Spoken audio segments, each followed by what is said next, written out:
Hello, everyone. I'm Tom Delbacaro, and welcome to Politics in Perspective. I think we have an amazing show for you today. One of the brightest people to serve America over the last 50 years. We have KT McFarland, who's going to talk to us about President Trump's trip to China, the Trump Doctrine, what China wants from us, the two things China wants from us, and what we need from them, and talk about all things Trump foreign policy. It'll be fascinating. She is one of the best and clearest voices in America today when it comes to foreign policy, and she ran against Hillary Clinton for Senate way back in the day. Before that, I'm going to talk in my opening statement about the Democrats are honest with us. They want to destroy judicial independence. And then we're going to do a political roundup. Spencer Pratt is quite the famous person these days, but he's not just running against Karen Bass, he's running against Gavin Newsom as well, and so is Steve Hilton. So let's just get right to it. The Democrats want to destroy judicial independence, but that's not all. Let's talk about what's really going on here. In the run-up to socialism, the ends always justify the means. And it spirals. It gains speed. It doesn't just plod along. Events come along and it spurs them ever farther, at least those socialists who want immediate change. And the socialists can't be bothered with the rule of law because the rule of law stands in their way. When FDR's first New Deal was turned down by the courts, he said, we're not going to let the laws stand in the way of what we need to do. That's a paraphrase. Well, you know the law he was talking about? It was the US Constitution. So now let's fast forward to where we are today. We're in this redistricting war. The Democrats are lying to everyone, saying the Republicans started this. Well, you know what? Neither side, quote, started it. The Democrats have gerrymandered the states they control almost as much as they can. You've all seen the maps of the Northeast where there's no Republican representation. Illinois is very much gerrymandered, and they attempted to do it in Virginia, even though they didn't really have the voter registration or the representation advantage that they have in those other states. And of course, they did it in California. Now, they're lying, saying the Republicans started it, but that's not really where they are today. Today, they have such anger because the Supreme Court said you can't use race to gerrymander. You know, what they believe, one of their patron saints, Martin Luther King, said, I look forward to a colorblind society. But the Democrats don't want that because that doesn't get them power, right? Now, they loved the Supreme Court recently when it came to trade because they knocked down Trump's tariffs. But they said you couldn't use race. And so what are the Democrats doing today? Well, they want to destroy that institution. Why would you destroy an institution that 2 months ago you loved, and now for what they did, but now you want to destroy it? Well, the answer is simple, because you want power. Let's look at some of the statements the Democrats made after that Supreme Court ruling when it came to race. You have congressmen saying, well, first of all, you had Hakeem Jeffries, who is who? He is the Democrat, the most vocal Democrat alive today. We're going to win in November, and then we're going to crush their souls as it relates to the extremism that they are trying to unleash on the American people. That's, that's Hakeem Jeffries. That's the tenor of the other side. Remember, he's the one who said, I don't give a damn about how intense I am or my rhetoric right after the third Trump assassination. attempt. So that sort of sets the stage. Subsequent to that, we had two Democrat congressmen talk about the Supreme Court and their plans for the Supreme Court. Let's take a look at those. We have the representative from Maryland who has introduced legislation to term limit the Supreme Court justices. We have Sean Casten of Illinois, these are two obviously very liberal states, said there are, quote, tools to kneecap the Supreme Court.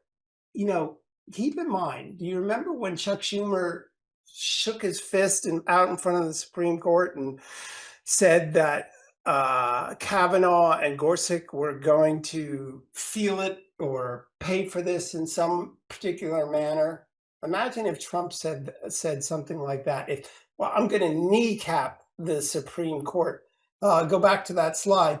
There are ways to kneecap the Supreme Court that have never been used, such as stripping their power to review lower court rulings. This is astonishing. This is really an astonishing statement. Lower court rulings? Actually, what the Supreme Court does with respect to lower court rulings is if they violate the U.S. Constitution, I don't know, like all of the civil right Jim Crow laws, anti-civil right Jim Crow laws of the South that were addressed over time by the Supreme Court and others, he is saying you can't, that they wouldn't be able to look at those things. Unbelievable. Truly, truly unbelievable rhetoric. But it doesn't stop there. Let's go to the next slide. Who's up next? Well, the Virginia Democrats, of course, they lost it themselves. They were talking about forced retirements of their own Supreme Court. And that, of course, is at the same time, not long before, where Carville said, we need to prepare to grab with DC, Puerto Rico statehood, and Supreme Court packing. So if we look at Virginia, the Virginia Constitution said if you want to do an amendment, here are the steps to follow. The easiest one for people to grasp is you have to have a 90-day period between the time that you pass it and put it on the ballot. And they didn't even do that. And yet somehow the Supreme Court justices are the bad people. Let's go to the next slide. Who's up next? Our good friend Kamala Harris, who I ran against for U.S. Senate in California in 2016. She slams the Supreme Court for, quote, backdoor racism. In other words, the Democrats still want to use race to determine things. Common sense. If you favor one race, you are by definition discriminating against other races. 15th Amendment, our Constitution, was the whole point after coming out of the Civil War was to stop racism. She doesn't go there, though. She too wants to pack the Supreme Court. Why? And there's also these term limit talks. Again, the Democrats go on the national stage and they say, oh, the Republicans are cheating. How are the Republicans cheating? Because they're gerrymandering, as if the Democrats had never gerrymandered. They've been gerrymandering for decades. Quite honestly, they were better at it and faster at it than Republicans. And they even tried to cheat in Virginia. But okay, it's the Republicans are the bad guys. And because the Democrats are losing this current iteration, and because the Supreme Court ruling on racism can't be used, will result in Democrats losing even more seats. The Democrats want to change our entire system. So let's go back where I started. So the run-up to socialism is hectic, and the ends justify the means.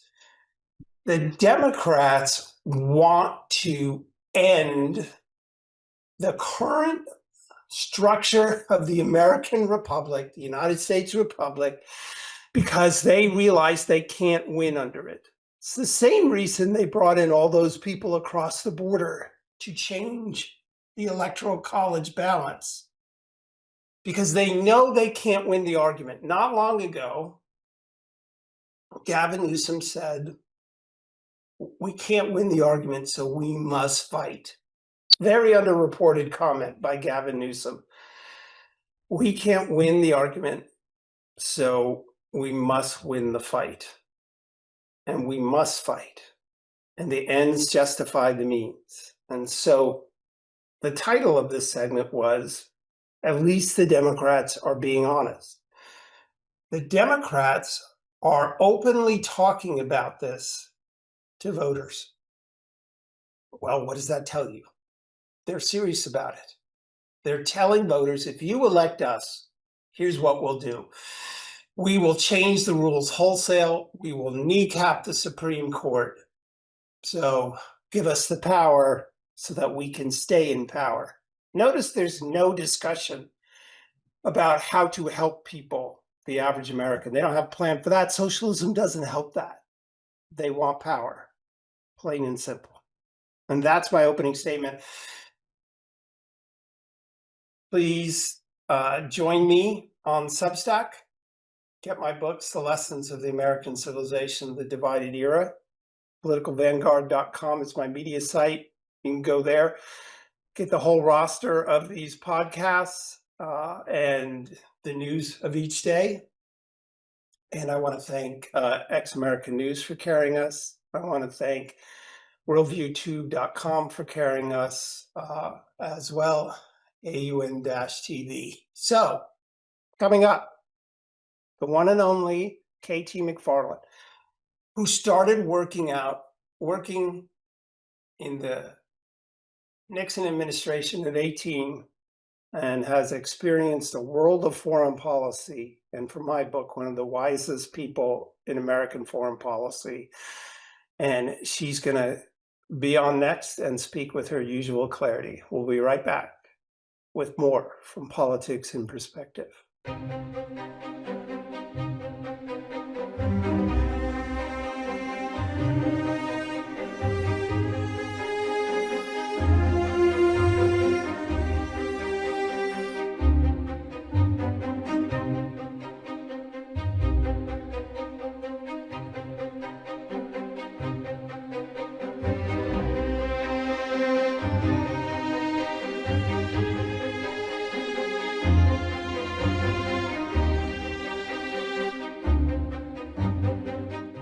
Politics in Perspective. It was a big week for the Trump administration and America with Trump in China.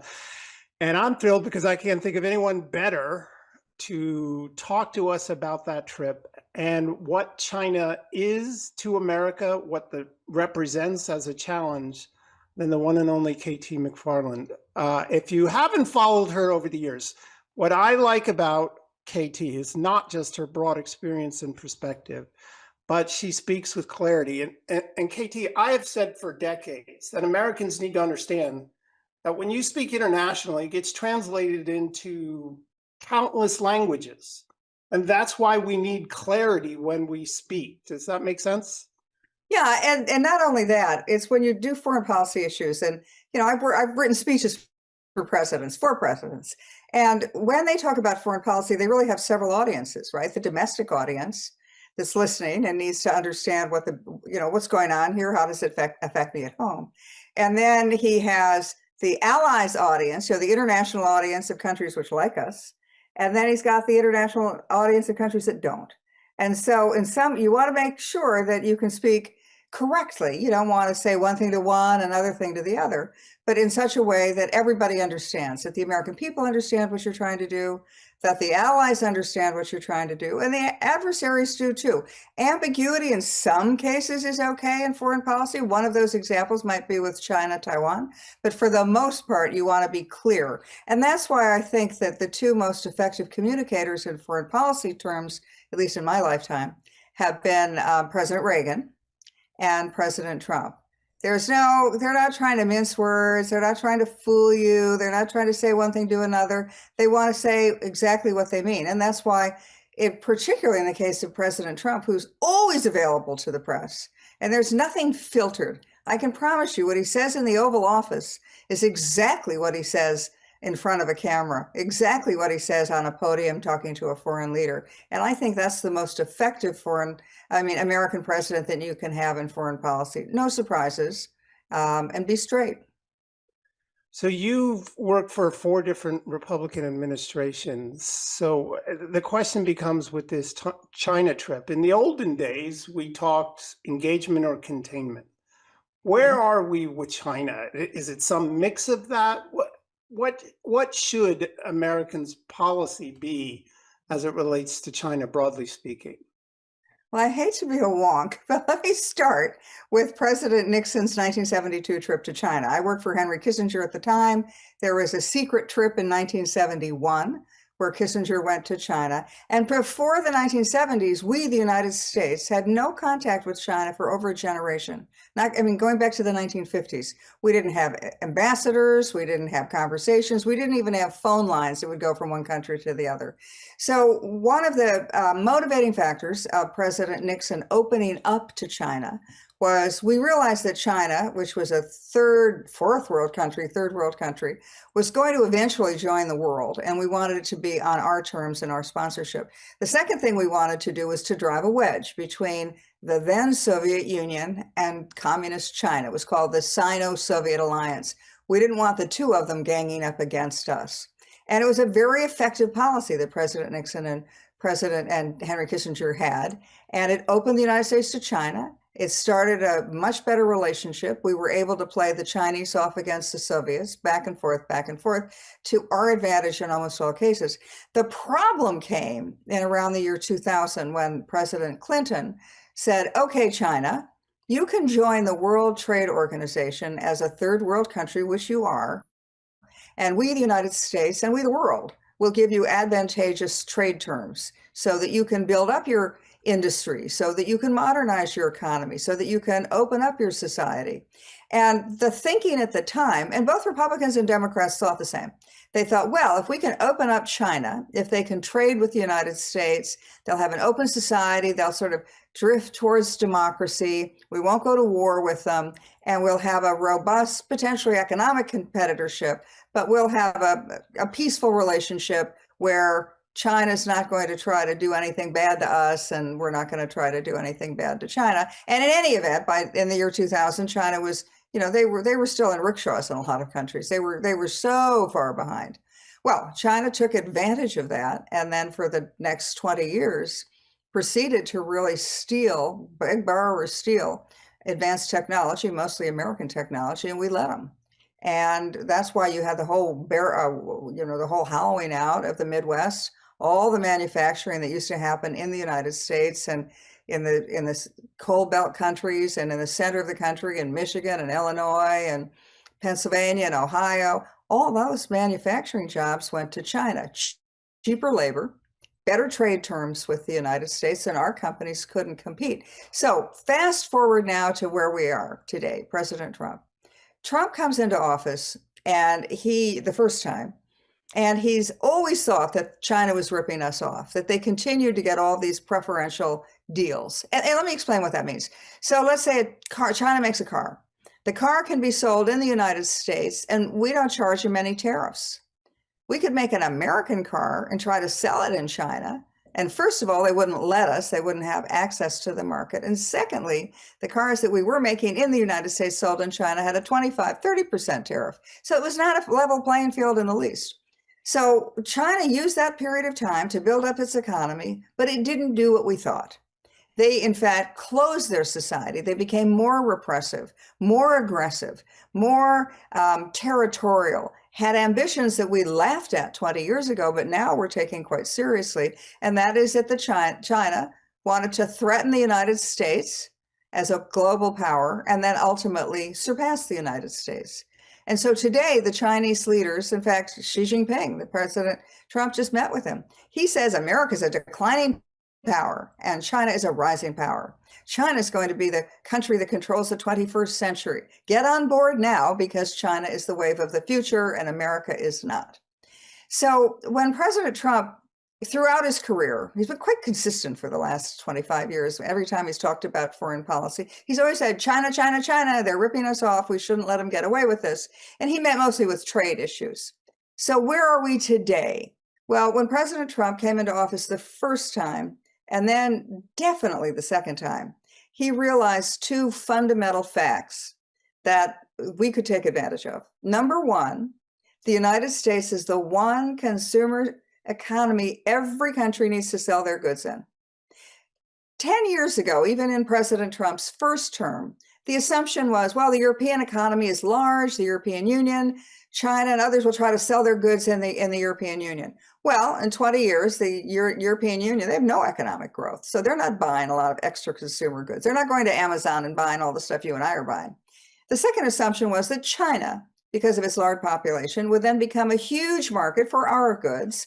And also that China would become, that their consumers, their citizens would just buy a lot more stuff. As they became more middle class, they became wealthier. That didn't happen either. China never recovered from COVID.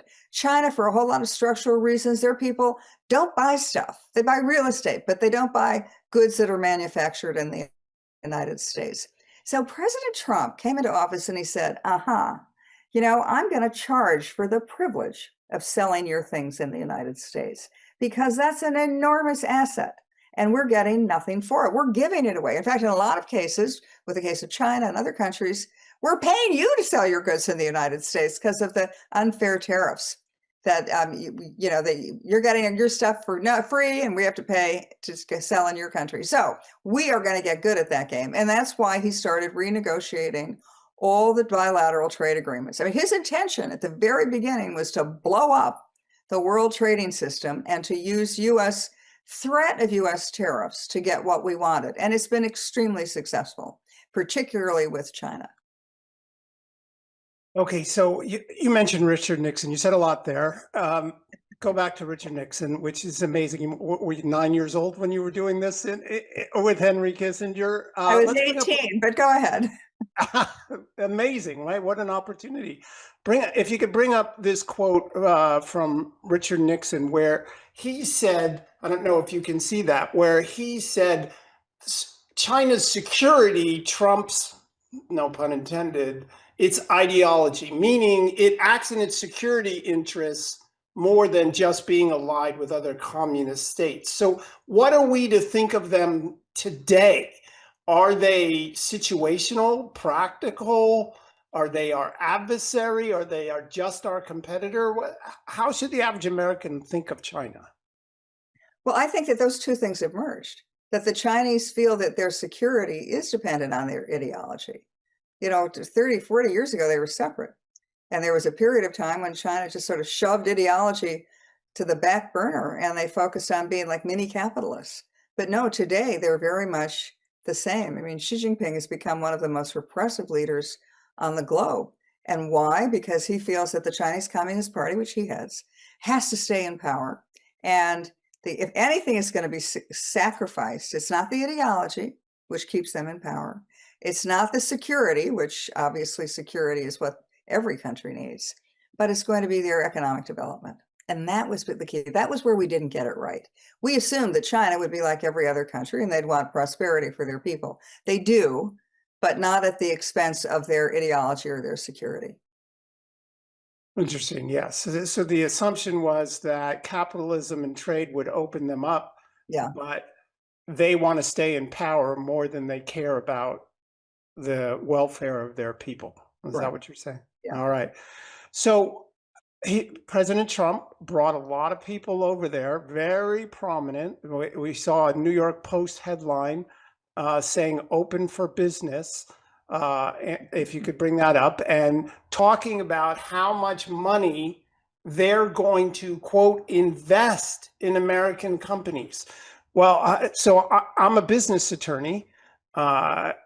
Things get manufactured over there. They've been stealing our IP on the manufacturing floor. Now they just do it from a computer far away where they download your website and all this information. So what? I'm confused, kind of. What does it mean they're going to invest money, and is that a good thing? Okay, so I think that again, let's look at the really big picture. The big picture is that the United States and China, we agree, we view each other as strategic competitors and really adversaries. Despite what we say, the Chinese really feel that the United States is going to lose this competitive economic and military, whatever, the competition that we have between the two of us, that China's going to win. We feel that the United States is going to win. And although I think both countries sort of pay lip service to, well, we can both win, they really, each country feels that they are the superior country and ought to be the superior country. So when you go there, what happens? Well, at the same time, we don't want to go to war with China. Nobody would win that war. And we maybe don't want to really go to economic war with China because there'll be no real winners. We need China. And so what this summit was all about was trade. If you look at, as you point out, the delegation that President Trump took with him, he didn't take political leaders. He didn't even take his wife. He took business leaders. And why? Well, the U.S. wants two things from China, and China wants two things from the U.S. Number one, we want them to buy our agricultural goods. And number two, we need to buy, or we want to buy from them, their rare earth minerals. It turned out we were really taken by surprise. We didn't realize that China was cornering and the market on rare earth minerals. Rare earth minerals are needed for everything from your cell phone to your intercontinental ballistic missile. So it has military needs, commercial needs. They're essential in any modern technology. And we don't make it. We don't have rare earth minerals of ourselves that we manufacture. China had cornered the market. They made the stuff, they got it out of the ground, they made it, they developed it, and then they went around the world buying everybody else's. Well, it turns out that rare earth minerals aren't that rare. They're just expensive and they're dirty. And so we didn't build it. Europe didn't do it. Japan didn't do it. China did it. And then once they had all that 98% of the rare earth minerals under their control, then they started blackmailing us. They blackmailed Japan first, but they started blackmailing us and said, well, unless you give us what we want on, name your topic, trade, tariffs, we're not going to sell you any rare earth minerals. And guess what? Your production lines will close in about a month. Wake up call to the US. So we need to buy, we have no choice. We have no alternative. We need to buy their rare earth minerals for a while, and I'll get back to that. But the Chinese side of it, and what the China wants from us, as I said earlier, they want access to the American market. They want to sell their goods in America. They manufacture a lot of stuff, everything from cheap clothing to computers. And they don't have a big enough market to sell to their own people to buy all the stuff they make. Europe isn't going to help. And so they need to sell to America. So they don't want the big tariffs. They don't want the restrictions. So they want Trump to take away those sanctions. Number two, the Chinese need our chips. Now, American technology, we're the best guys who invent the high-speed, super cutting-edge chips, but we don't make them. Some we make, but mostly we don't make. Most of them are made in Taiwan. But China wants the access to buy our chips. So they want to buy something, they want to sell something. We want to buy something, we want to sell something. And there was an agreement that the two countries reached about 9 months ago, a new trade agreement. And part of the new trade agreement was what I just said. But if you look at the last, like if you read the fine print said we will renegotiate this in 1 year. So what that did for the US is to say, okay, we are going to go as fast as we can to find rare earth minerals. We are going to invest in them, whether they're things like lithium, whether in the United States or our friendly countries, but we don't want to be beholden to China for any longer than we have to be. And so a lot of people feel, or some experts feel, that within a year, maybe we could have our own rare earth minerals and we wouldn't have to be so dependent on China. So I think what we've done is we've got a framework of a trade relationship that we both need, and that we'll keep going with that for a year or two, but nobody's giving up on the fact that we look at each other as strategic competitors and potentially adversaries. So I don't think that deal is going to be around 5 years from now, but it's going to be around now. And what do you say to the people who say you can't trust China as far as you could throw the entire country, that they had to use burner phones so they wouldn't be hacked and the like? Yeah, of course you can't trust them. You can't trust Iran. I mean, I used to teach a course at MIT when I was a grad student there. And it was to look at the capabilities of a country. It was a class on nuclear weapons. And so some people would say, well, look at what their capability is. They can build a nuclear weapon, they can have an intercontinental ballistic missile, but they wouldn't use it. And what you learned in 101, Nuclear Weapons 101, don't look at what their intentions are, look at what their capabilities are. Because their capabilities can't change over time. They can't change quickly, but their intentions could change overnight. So, what do you look at the Chinese capabilities or the Iranian capabilities? And you look not at what they say, but what they do and what they have. So, of course, you don't trust them. Are they going to spy on us? Yeah. Are we going to spy on them? Probably. So, yeah, everybody should take it. By the way, any of your listeners who go to China with a laptop or a cell phone, always take burners. When you come home, throw them away, start over, because no matter how many safeguards and things you do to protect yourself, they are going to find a way into your equipment. Okay, let's go broader again. I think Trump is one of the four most consequential foreign policy presidents in history. James Monroe, because he set the table. You look at FDR, you look at Reagan, and now you look at Trump. Now, I understand Wilson got us involved in the First World War, but he retrenched, the military went back down. But Trump is amazingly consequential to me. Do you sort of agree with that assessment? And what does that mean going forward? What's the Trump doctrine? Yeah, I mean, I would give an honorable mention to Nixon and Kissinger, but yes, the Trump doctrine is America first. It's what's in our interest. We're no longer going to underwrite everybody. We're no longer going to pay for everything. We're no longer going to be taken advantage of. And so President Trump is rewriting, as I've just said, all of the trade agreements. So that's our prosperity part of the picture. And then he's also redoing our security arrangements, whether it's NATO contribute more. But he's also, if you take an even bigger picture of it, he's just rearranging the global chessboard. So 10 years ago, who were our greatest allies? I mean, where did we pay a lot of attention? The Middle East, in a not good way, because we were doing wars, and in Europe, because we somehow were so connected with them. We totally ignored South America. We ignored parts of South Asia because we had the Vietnam War, but we ignored them. And we kind of thought we might have a good relationship with Russia, but we weren't sure. But we really have a very different approach now. So what's the approach now? The Western Hemisphere is going to be one of the main focuses of American foreign policy, not just with Trump, but going forward. It's a source of great natural resources, whether it's Venezuelan oil. It's also a source of potentially great markets. There are a lot of people in South America. There's a great opportunity for economic growth throughout South American countries. In other words, American companies investing in South American companies, making money off of it. So I think that the vision is that the United States is the key power in a Western Hemispheric alliance, that we're calling the shots, but it's easier for us to defend the Western Hemisphere. But that will be the main focus of our attention. Less so Europe, no economic growth in Europe. With Russia, I mean, yeah, with Russia sort of, but Russia's not an economic threat to the United States anymore. It is still a military threat.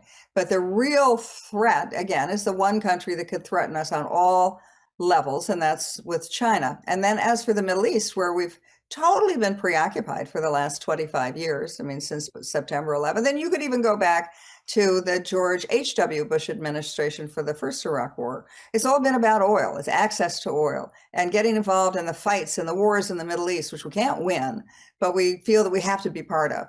Well, the Middle East now has completely changed. I mean, if you said, Tom, if you and I sat in the green room of Fox News, which we used to do, and I said to you, guess what? There's going to be a new alliance, and it's going to be the Gulf Arab countries, the Saudis, the Emiratis, the Kuwaitis, and the United States and Israel, that we would all be in an alliance and fight together, not only trade together, but fight together against Iran. Everybody would have laughed. But yet that's what's exactly happening now.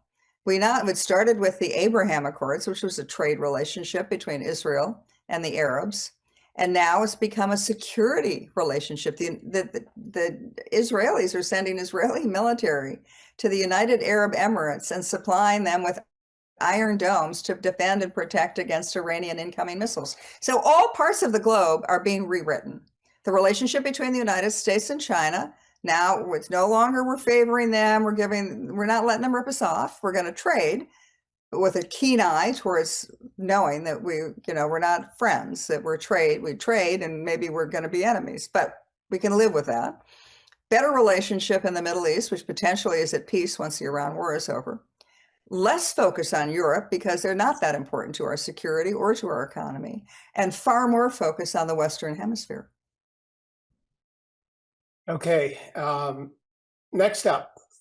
Trump promised that there would be no forever wars. What's he doing? When I talk about this on air, I talk about, foreign policy. Presidents love foreign policy, the right presidents, because they have some freedom to act, and it's very important issues, and they come to your table whether you like them or not. And Trump has a bold vision.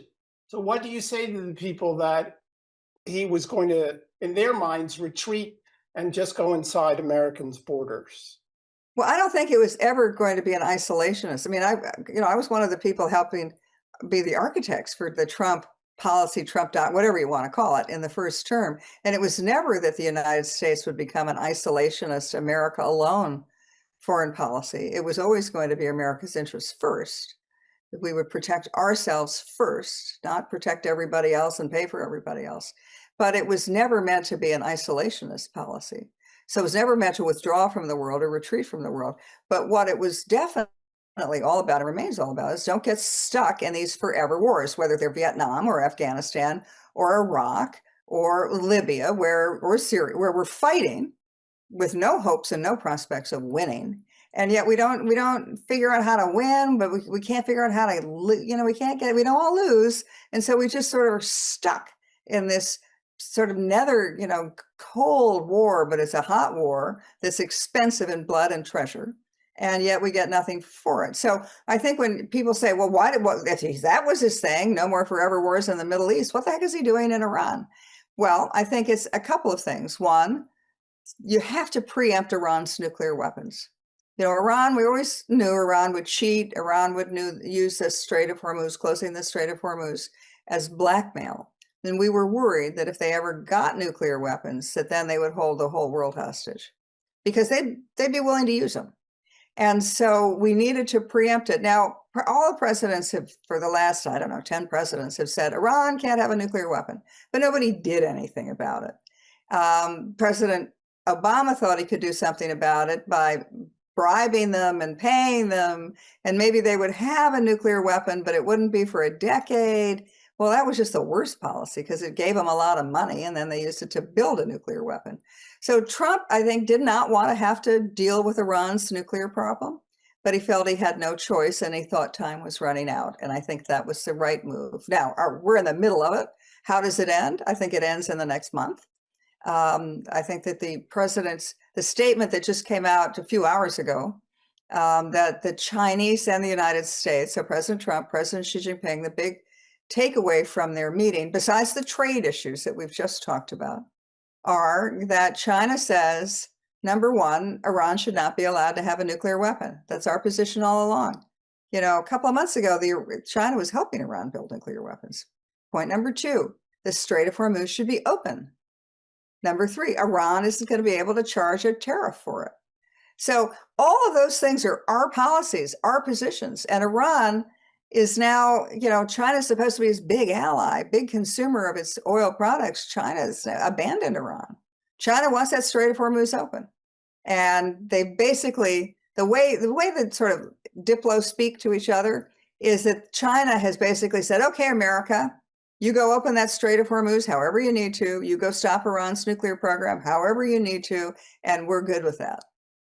We're not going to help, but we're good with that. So next topic. I say that we're in a race against technological time. And what I mean by that is especially Israel is facing this right now. Their capacity to attack them in the future with how fast technology is advancing is very dangerous. So the weapons of the 2030s, just the drones, the improvement in drones, is going to be dramatic. So the Trump is removing bad guys from the international stage because we need less bad guys on the international stage doing really bad things with really advanced technology. Does that make sense? What's your view on that? Yeah, removing bad guys from the international stage, but also secondarily, or probably even more important, make sure that we're the leaders of all the advanced technology. If you take a huge step back, what's the next generation going to look like? It's going to be drones. You said drones. Yeah, that's a new way of warfare. But it's all going to be artificial intelligence and quantum computing, right? It's going to be which country has the best artificial intelligence, who gets there first and is able to use that across the range of society, whether it's with medical advancements or manufacturing or weapon systems. And who are the two countries which are in the lead now by a huge lead over everybody else? United States first, and then China. But to get there, even if you've got great technology, you need a lot of energy because computers run on a lot of energy. There's a reason that Apple and all of the tech companies are building huge data centers and energy centers, electric grids right next to their offices. They know that they need a lot more energy now than we have available today. And not they'll need it in a year or 2 or 10. They need it like next week. Yeah. So the country that has the access and the capability to control world energy and get it faster, better, cheaper, cleaner than anybody else is the country that has a great advantage in artificial intelligence. So if you look at the world, a couple of countries have a lot of energy. Venezuela has energy, Saudi Arabia has energy, Iran has energy, America has energy, Russia has energy. Which countries have advanced technology? AI. The United States has it and China has it. But China doesn't have any energy. They have to import everything. They have dirty coal and some windmills and solar panels. But they don't have oil. They don't have liquefied natural gas. They have to import. So which country has both things going for it? The United States. We have the technological capability. And because of drill, baby, drill, the United States is the energy superpower of the world. We're now the world's largest exporter of liquefied natural gas and refined petroleum. That gives us that's just us, that's just the United States. And then if you throw in Venezuela, which we control their energy, that gets it up higher. And then if you say, well, we have a good relationship with our Gulf Arab partners, that gets you a big part of the way towards 50%. And if Iran, a post-Iran, is a country that we can deal with maybe the same way we deal with Venezuela, well, then the United States is in a position that it controls all global energy other than Russia. That gives us an enormous ability to shape events for the next generation. I've often said our worst policy over the last 50 years was coming out of the 60s and 70s, where we didn't access our own energy and we enriched the Middle East. And that cost us jobs here and drove up our defense costs for a half a century. So I think President Trump is righting 50 years of wrong in that particular field. Do you agree? At 100%. KT, we run out of time, so I really appreciate you coming. I also know that I've been on the debate stage. I ran against Kamala Harris. I won that debate poll years ago. I tried to warn people. I'm a trial attorney, but I assure you, if you were on the debate stage in a presidential debate, you would run circles around virtually anyone else on that particular stage. So are you ever going to seek a higher office? Because on foreign policy, who speaks more clearly than you do? Well, you're very kind to say all of those things. And while you ran against Kamala Harris, I ran against Hillary Clinton. You lost, I lost. Probably the country is a better place because of what we're doing now. So I'm very happy where I am. Thank you. All right. Where can people find out more about you? Well, I guess real KT McFarland on Twitter. I don't do Instagram, but I have a website, ktmcfarland.com. All right. Thanks so much for your service to the country over the years, and hopefully we can have you on again in the months ahead and explain all of these things in greater depth. Thanks so much, KT. Thank you. It's a pleasure and an honor. Thank you. All right. We'll be right back with more Politics in Perspective.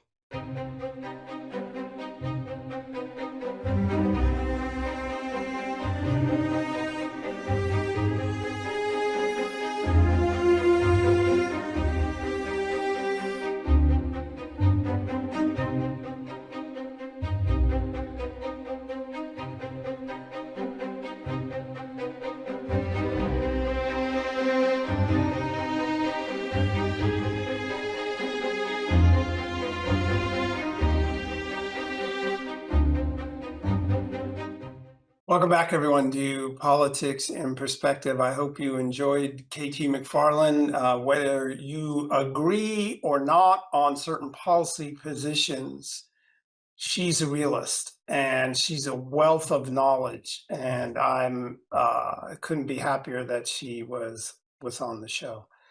Now let's turn to an interesting dynamic in California. A year ago, I wrote a piece in Fox News about how the Democrats would be defined by their big city mayors, Mondami, Johnson in Chicago, and especially Karen Bass in Los Angeles, or not especially, also Karen Bass. And who'd have thunk that the election for mayor in Los Angeles would be contentious or competitive or on the national stage. This is Los Angeles, where the Democrats own a more than 3-to-1 edge in voter registration. How could they be in this problem? Well, the answer is, and this is on a broader level, the reason why the Democrats have such a poor bench is because they have bad policies, and the people that implement those bad policies aren't admired around the globe or even in their own backyard.